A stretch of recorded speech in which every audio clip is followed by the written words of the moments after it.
घर के पास ही एक औरत रहती थी जो पक्षियों से प्यार करने वाली थी। वो पिंचू चिड़िया और उसके परिवार के लिए हमेशा रोजाना के लिए रोटी का टुकड़ा रखती थी। एक दिन वो औरत बीमार हो गई और उसकी मौत हो गई। उसकी मौत के बाद उनके पास खाने के लिए कुछ नहीं था और वो अपने लिए खाना लाने के लिए कुछ भी नहीं कर पा रहे थे। एक दिन भूख से बेहाल। हमें कभी भी किसी पर पूरी तरह भरोसा नहीं रखना चाहिए। एक चिड़िया अपने माँ बाप और 5 भाइयों के साथ रहती थी।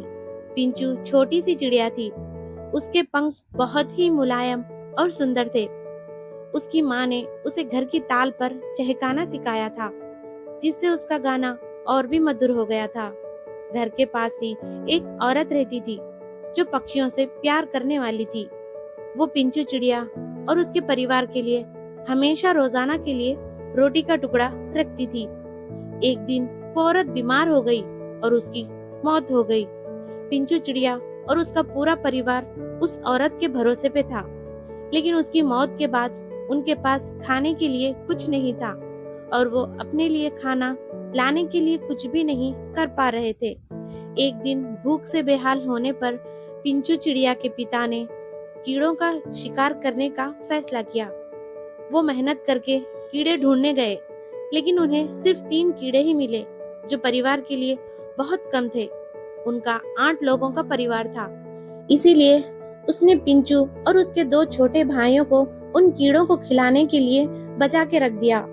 इस दौरान पिंचू चिड़िया और उसके छोटे भाइयों ने किसी के घर की खिड़की में देखा कि वहाँ कुछ फल लटके हैं जिन्हें वो खा सकते हैं। उन्होंने खिड़की में चोंच मारी, लेकिन उन्हें कुछ नहीं मिला। वो घर गए और उन्होंने कहा, माँ, हमें कुछ नहीं मिला।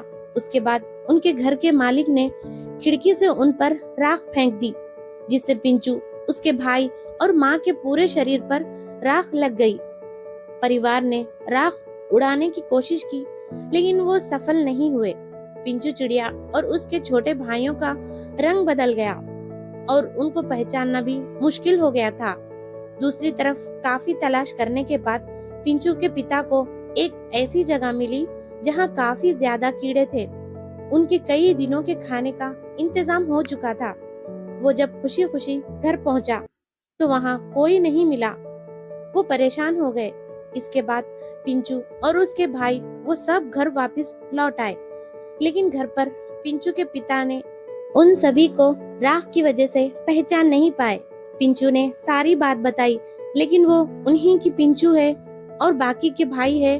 उसके पिता ने उसकी बात नहीं सुनी, लेकिन वो समझ नहीं सके कि ये चिड़िया वाकई उनकी बेटी है। तब पिंचू ने एक तालाब के पास जाकर नहाकर अपने पूरे शरीर की राख हटाई। इससे उनका पुराना रंग वापस आ गया। अब उनके पिता ने उन्हें पहचान लिया और माफी मांगी।